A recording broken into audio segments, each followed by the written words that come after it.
Hey everybody, Brian here for Work to Game, and today I wanted to talk to you guys about my Healing 101 guide. Healing in Final Fantasy XIV is both rewarding, fun, exciting, and it can be very versatile. It's a job of priorities, obviously the priority of keeping the party alive, but being able to switch in and out of stances, being able to do damage, can be a lot of fun. There's always something for a healer to do, and that's what I hope this guide gives you. That's what I hope you get from this. Now, there are healers like this one. White Mage, it's up to you to save us. You can count on me, guys. What the hell was that?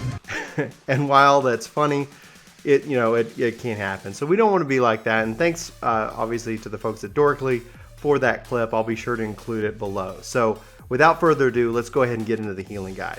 Let me know if you have any questions in the comments below, or if maybe I missed anything, any tips that you want to give, aspiring healers in the world of Final Fantasy. So let's go ahead and do this thing.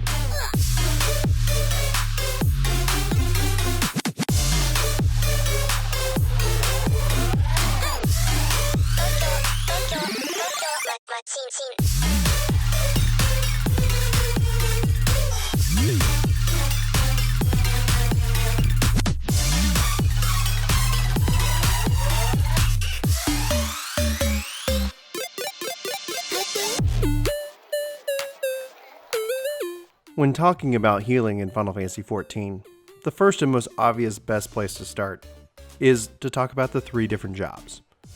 You have the White Mage, the Scholar, and the Astrologian. The White Mage's base class is Conjurer, and in fact it's the only class that starts off at level 1. Scholar and Astrologian both start at level 30, and if you've beaten the ARR story, essentially patch 2.55, you can pick up Astrologian and start right at 30. Scholar, you're going to actually have to level Arcanist up to level 30 before you can actually pick up the job Scholar. So you'll be queuing as a DPS until you reach that level. So to start, Conjurer, White Mage, is really the only healer you have if you haven't done all the other following content. But White Mage is no slouch when it comes to healing. A couple of its core principles are that it's got a lot of big heals and a lot of HOTS, essentially heal over time abilities. It's got a lot of AoE and recovery magic, as well as it's got high DPS with cleric stance, and it's also a very classic job, and it's got skills like holy and things like that really make the job stand out from all other jobs in the game. Now the Scholar, on the other hand, has a pet to help you with healing, but is also focused in on damage mitigation, and it does this by managing MP and Aether Flow stack. Some key components of the Scholar is that it does have a lot of dot abilities. It allows you to focus in on damage mitigation and prevention, which can then allow you to again focus in on putting out damage when you don't have to cure. And then your pet obviously has its own hate meter, which again allows you to spread your healing and your damage out across the board. It really gives you a lot of tactical ability, and that's really the theme in which that they try to present the Scholar in the world of Final Fantasy XIV. Then finally you have the Astrologian.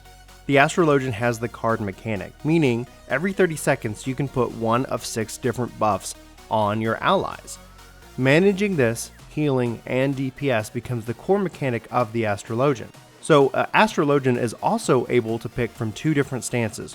One that gives their abilities a hot-like effect, resembling that of the White Mage, and the other which gives them a damage mitigation effect, mirroring that of the Scholar. So an Astrologian is very versatile, and especially going into 8-man content later on, to pick the type of healer that your party needs you to be, whether it's healing over time or damage mitigation. So if you go into a group with a Scholar, well maybe go heal over time. If you go into a group with a White Mage, maybe more damage mitigation. It really gives you a lot of power and flexibility. No matter which healer you choose to play, each one has their strengths and weaknesses, and they're all equally fun. Having played all 3, I have to say, I really don't have a favorite. I do tend to lean towards White Mage just because of its classic nature, but that shouldn't keep you from playing the healer that you want to play. So now let's talk about qualities of a good healer. The qualities of a good healer are pretty simple. First up, you keep the party alive, especially the tank. Keeping the tank alive is usually going to be your best bet at keeping the rest of the party alive. Sometimes maybe a DPS is going to die, and if it's a choice between the DPS and the tank, you can always raise the DPS later. Losing the tank means that most likely the enemies are going to come after you, and then they're going to go after the DPS, so it's pretty much going to be a guaranteed wipe. There are opportunities for recovery, especially later on, so not all is lost. But again, if you focus on keeping the tank alive and then keeping everybody else healed up, you're going to be fine. Number 2, you manage your priorities. If nobody needs healing at this time, you can always look to see if various buffs need to be applied, or if damage could be dealt at this time. Healers actually have a great ability called Cleric Stance that can really help them do a lot of damage. We're going to go into more details about Cleric Stance later in this guide, but just note it's a very important skill to have, and it allows you to be an effective DPSer and healer at the same time. Again, a good healer manages their priorities. Number 3, a good healer manages their MP pool effectively. MP regenerates much slower when you're in battle. Each healer has abilities that are going to help them regenerate their MP effectively. Managing your MP allows you to heal and do DPS. Running out of MP pretty much has you standing there. It's very easy to run out of MP, especially earlier on in the game, so just keep an eye out on it. A real simple tip, especially for those new conjurers out there, spam curing Medica isn't really the best bet. You're overhealing, which isn't doing much, and you're actually spending way more MP to heal everybody who really don't need to be healed. And then finally, number 4, a good healer doesn't overheal. It generates hate and it wastes MP, and there's really no benefit to anybody in the party. You're going to find yourself quickly without MP to heal everybody up, and again, if the tank goes down, you're going to now be the new tank because you've just been spending all that MP on building hate. So those are some qualities of good healer. Now let's go ahead and return to the 3 jobs. Our first job we want to focus in on is the White Mage and their varying abilities. They've got a lot of them, but we're going to focus in on some cross-class skills as well as some of their defining skills as the job. First, you've got Cleric Stance, you've got Protect, and you've got Stone Skin. I would define these as real critical cross-class skills. So anyone playing Scholar or Astrologian should definitely level the Conjurer up to a minimum of level 34. To start, you should at least get them to level 10 because that's going to get you Cleric Stance and Protect without much grinding. Abilities like Divine Seal, Regen, Cure, and Cure 2 are going to be your pretty much standard wheelhouse for abilities. Divine Seal increasing your potency of healing abilities by 30%, Regen adding a heal over time effect to your target for 21 seconds, Cure being a great 400 potency cure ability, and Cure 2 being a great 650 potency cure ability. The best thing about Cure is that it has a chance to proc Cure 2 with free cast, meaning you're just going to save and recoup that MP, as well as get a better heal off on your target. For healers out there, Cure is going to be what you need for the majority of your abilities. There's no reason on casting Cure 2 unless it's really critical and you're trying to get somebody up really quick. Divine Seal plus any of your healing abilities is just going to make them all the more better. So please watch and manage that cooldown, especially when you get that ability. If we take a closer look at Cleric Stance, it swaps your int and mind stats as well as give you a 10% increase in damage reduction while reducing your HP restoration by 20%. So this term is used as stance dancing when it comes to healers, by popping in and out of Cleric Stance to both heal and then also to switch and turn it on and put out as much damage as possible before having to put it back on and heal up again. You can heal obviously while in Cleric Stance, but it's not going to be anywhere near as effective as you're used to, and if you're caught with Cleric Stance on, you might find yourself in trouble. If you're wondering why your tank or your DPS aren't getting healed as quickly, you might need to check those status effects. This should be a problem of the past by the time Stormblood comes around, namely because of the job-specific UI that we're supposed to be getting with 4.0. I'll be sure to give an update on this as well when that time comes. Next up, you have Scholar. Again, Scholar is about damage mitigation and also managing 2 resources, MP and Aetherflow stacks. The main curing abilities are Physic and Aquiloquium. Aquiloquium will add a shield to the target that it heals, so you're going to get a healing spell and you're also going to apply a shield to that player that's going to last 30 seconds. Illustrate is a massive heal that's instant, but it's going to burn one of your Aetherflow stacks. One of the weird disadvantages is that Scholar doesn't learn the ability to remove detrimental effects from a target until level 40 with the ability Leeches. Thus, you're going to be needing to rely on your fairy using Fey Caress to remove any detrimental effects if you're anything under level 40 or level synced down to a lower level. Succor is an AoE heal that adds an Aqualoquium style shield to everybody, but its healing potency is far less, thus the shield's going to be much less. Where you don't want to use a hot before a pull, like with White Mage, using Succor, on the other hand, acts as applying a shield to everybody, and thus you're not going to generate any hate pre-pull. So feel free to use that before any big boss pulls. Now for the abilities for the Astrologian, the two stances are Diurnal Sect and Nocturnal Sect. Diurnal Sect reduces your weapon skill and cast times and recast times by 5%. This also adds a region style effect to your aspected abilities. Nocturnal Sect increases your healing magic potency by 10%, while adding damage with the nullifying berries effect, aka Scholar. The abilities that you're going to become very familiar with are Benefict, Benefict 2, Aspected Benefict, Lightspeed, Helios, and Aspected Helios. So with the aspected abilities, this is going to rely completely on what stance you're in, what sect. Benefict has the additional effect of a 15% chance that Benefict 2 will restore critical HP. This is always exciting to see those big crits fire off. And Lightspeed is a core principle of the job itself. Astrologian acts as like the Time Mage of Final Fantasy XIV. It pretty much makes all of your abilities instacast, allowing you to move and cast. It's really quite something and should not be forgotten about. And Helios and Aspected Helios act as your AoE heals. Helios having more potency and bigger cures, while Aspected Helios either applying that region-like effect or that shield-like effect. It's at this point we really need to talk about the Thaumaturge, aka the Black Mage. What's funny about the name Thaumaturge is it actually means a worker of wonders, a performer of miracles, and is commonly associated with healers back in ancient times. In Final Fantasy, it's a Black Mage, dealing damage. I bring this up because they have a critical skill that every healer should have, and that's Swift Cast. Every 60 seconds, you're going to have the ability to cast a spell instantly. This becomes hypercritical as soon as you learn the ability to battle Raise. So Raise typically takes 7 to 8 seconds, but this makes it instant, allowing you to get people back up and back into the fight as quickly as possible.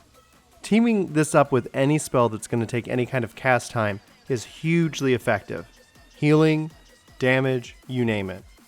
It's a must-have, and thankfully it's not that hard to get, but you're going to have to level Thaumaturge to at least 26 to acquire it.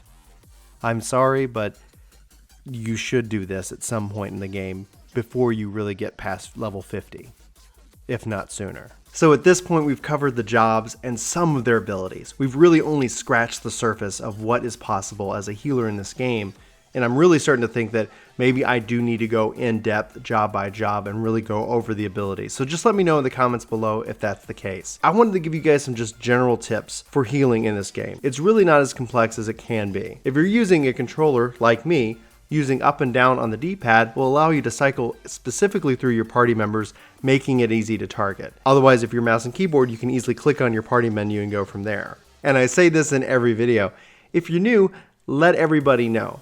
This is very helpful, especially to the tanks, to be able to not to overpull or put you in a situation that you're just not ready for. Your MP is going to regenerate slowly when in combat, so it's important that you manage that resource effectively.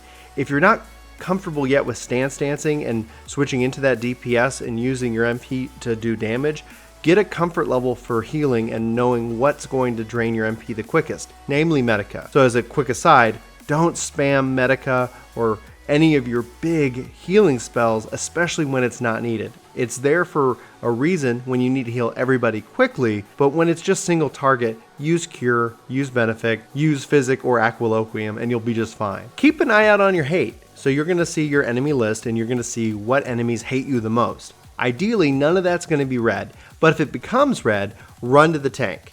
I've seen DPS and healers make this mistake early on in the game, that they'll run away from the mob. And that makes sense. It makes logical sense. Something's chasing you, get out of dodge, right?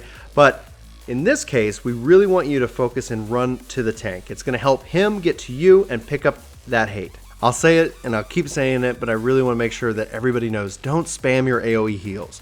They're great. They do a lot of good work, especially when the whole party takes a hit. That's the perfect time. Your AoE heals are going to drain your MP and most likely going to heal people who don't need it, and that's overhealing. That overhealing is just wasting your MP and generating hate for you, which if your tank goes down because you can't heal them, you're the new tank. So white mage tank, baby, we can do it. But for the most part, you should be just fine. One good thing to note is your strongest heal isn't always the thing you want to use. Cure 1 has a chance to proc Cure 2 for free. Benefic has a chance to proc Benefic 2. You have that ability, and those abilities remain useful all throughout the game. Just because you learn a new ability with the same name with the number at it doesn't necessarily mean it's what you want to always be using after that. So if you've got Cure and Cure 2, Cure is going to be the main thing you can focus in on, plus it's going to give you the chance for a free Cure 2. Now this really almost applies to everybody, but it's better to cancel your cast and run out of the bad things rather than get hit and die from the bad things. You can get out of dodge and then you should be able to do a spell and heal the target that you were focusing in on. But it's more important for you to get out of dodge and then finish your cast. Otherwise, you can't heal when you're dead, and that is going to cause a problem, especially in any 4-man dungeons. So get out of bad is your first priority, then healing is your second priority, in most cases. And this is kind of a tip for anybody in a healing over time stance. So your white mage and your astrologian with the heal over time effect. Don't put those abilities on pre-pull. Those abilities are going to generate a lot of hate to you. So if you like tanking, I would recommend playing a job that can equip heavy armor in this case. But that is a quick and easy way to build hate very quickly for yourself, and it doesn't do you any benefit because no one's really taking any damage. The alternate is true when you're doing shields. So you can always put on that sucker ability to heal and also protect people from damage before pulling in the fight. So that is the alternative. So that's where Scholar would come into effect, or Astrologian with the shielding stance on. And lastly, there's always a great debate whether healers should do damage or not in this game. Most of the content is balanced so that you don't have to. At the same time, when you do damage, you're helping everybody get through the content much faster. So there is a real added benefit to it. I would recommend that if you're not comfortable with that just yet, try to practice it out as much as possible, either on striking dummies, in the Hall of the Novice, or guild hests. It really is important, especially later in the game, because if you want to get into Savage and that top tier content, you're going to need to be able to stance appropriately. I, on one hand as a healer, love doing damage because it kind of breaks up the monotony between times when you're just standing around. Nobody really likes standing around just waiting for something to happen. So there is a lot that you can do, and there's a lot of fun to be had with a healing job, really. It's one of my favorite, and I do like playing all different types of roles, but I always like to default back to healer whenever possible. So that's kind of the 101 introduction guide. There's a lot to cover. There's a lot I really didn't get to cover, and when I originally started this, I had great ambitions of talking a lot about it. It ended up being, it would end up being 30 or 40 minutes just to cover everything that I originally thought I could pack in to the 101 guide after looking at it all together. So I am going to be following this up with additional guides to help cover more depth, especially as it relates to the healers. There's a lot of abilities that I didn't even get to cover, and I feel bad about that, but the best thing I could say is go read the ability descriptions in-game to really get a full understanding of what they do. Hopefully I've given you enough to be able to jump in and start having fun. You're not going to have all these abilities that I talked about here in the guide right away, but it's going to give you hopefully enough to get going and get started. If you, again, like I've said at the beginning, had any tips for new healers, please leave them below. I'd love to make sure I can read them and especially include them in future guides. But in the meantime, that's it for today. I hope you enjoyed this guide. Let me know what you think, and let me know if you like it with a thumbs up, and I'll hopefully see you in my next video. Hey, it's me. Thanks so much for watching this video. You should click here to subscribe and here to maybe check out some more of our videos. So again, thanks for watching. We hope you like this video. We hope you subscribe and join our community. Let us know in the comments below what you think, and we'll see you next time. Bye.